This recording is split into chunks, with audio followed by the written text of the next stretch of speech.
Congress media प्रभारी प्रमोद द्विवेदी द्वारा बड़ा खुलासा करते हुए शासकीय अधिकारियों पर गंभीर आरोप लगाए गए।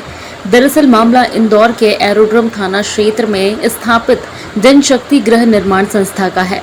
इंदौर नगर निगम और शासकीय अधिकारियों द्वारा लीज की जमीन पट्टा धारकों को दी गई, जिस पर आपत्ति लगाते हुए इंदौर कांग्रेस मीडिया प्रभारी प्रमोद द्विवेदी द्वारा आरोप लगाया गया है कि लीज की जमीन जो कि 30 वर्षों तक शासन द्वारा आवंटित है, लेकिन संस्था के पदाधिकारियों और प्रशासनिक अधिकारियों द्वारा साठगांठ कर करोड़ों की स्टैंप ड्यूटी की हेराफेरी और सरकारी दस्तावेज में भी हेराफेरी करते हुए सरकार को करोड़ों रुपए का चूना लगा रहे हैं।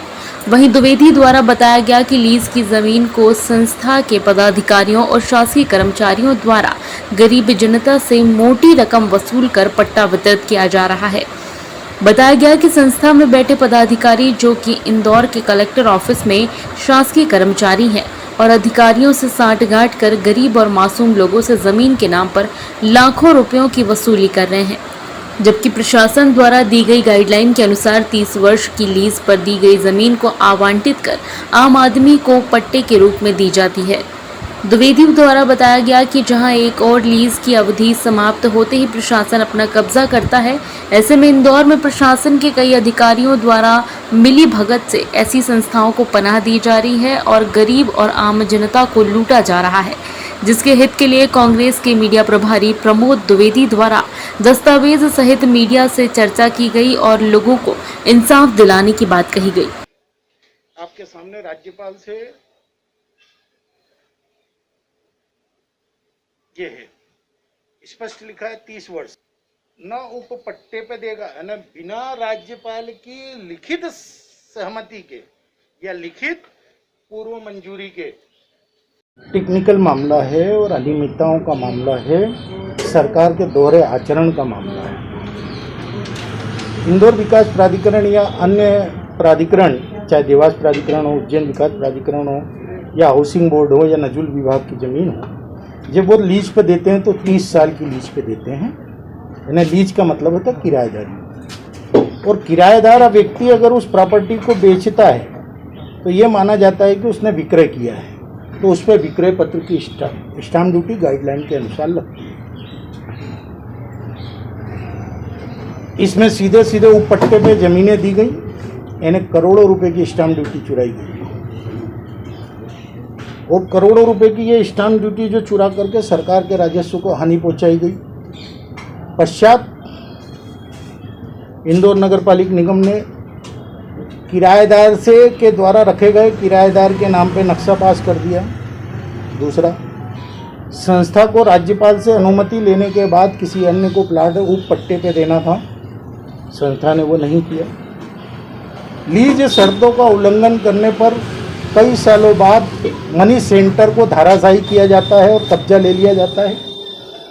कल इंदौर विकास प्राधिकरण के पास एक चिकित्सालय के लिए दी गई जमीन ट्रस्ट से वापस ले ली जाती है क्योंकि इसने लीज शर्तों का उल्लंघन किया है। लीज का मतलब होता है किराएदारी,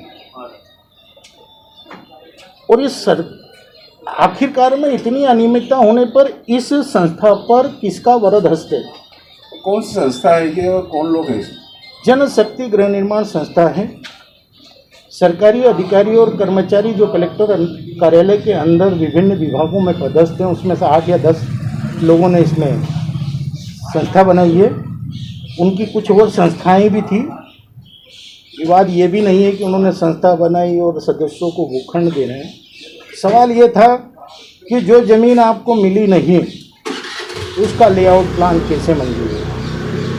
सवाल ये कि आप पर कानून की रखवाली का भार था तो आप कानून से खेल क्यों करते हैं। सवाल नैतिकता का है, और इसलिए एक आम आदमी की लड़ाई हम लड़ रहे हैं। आज खुलासे कुछ और लोगों के किए जाने थे, परंतु संस्था की तरफ से कुछ बातें बाजार में आई कि हमारे सारे डॉक्यूमेंट बहुत अच्छे हैं और हमें हर जगह से क्लीन चिट मिल गई है। तो अभी इस डिपार्टमेंट की तो क्लीन चिट मिली ही नहीं है, अभी कुछ जगह के और दस्तावेज आ गए हैं। इसलिए आम आदमी भ्रमित ना हो, क्योंकि इसमें खेल किया जा रहा है कि प्लाट सिलेंडर कराए जा रहे हैं। मतलब जो संस्था के सदस्यों को वो पट्टे पे प्लाट दिए गए थे उसको सिलेंडर किया जा रहा है, समर्पित कराया जा रहा है, वो दूसरे आदमी को बेचा जा रहा है। बहुत सारे खेल हो आपके रहा है। अनुसार स्पष्ट रूप से कौन कौन इसमें आरोपी है आपके अनुसार? नहीं, मैं आरोपी किसी भी व्यक्ति को नहीं बता सकता जब तक कि कानून नहीं बताए।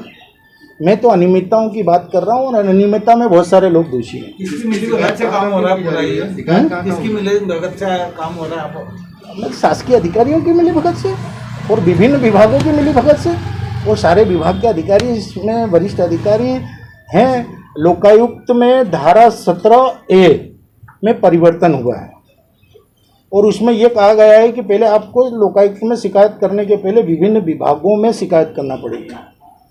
हम भिन्न विभागों में शिकायत कर चुके हैं, किसी भी विभाग ने उसका उत्तर हमें न तो हमारी शिकायत को खारिज किया है न इन्हें क्लीन चिट दिया है। इससे साबित हो जाता है कि आरोप तथ्यों पर आधारित हैं, प्रमाण कागजों पर लिखे हुए हैं, इसीलिए ये लड़ाई लंबी चलेगी, बहुत लंबी चलेगी।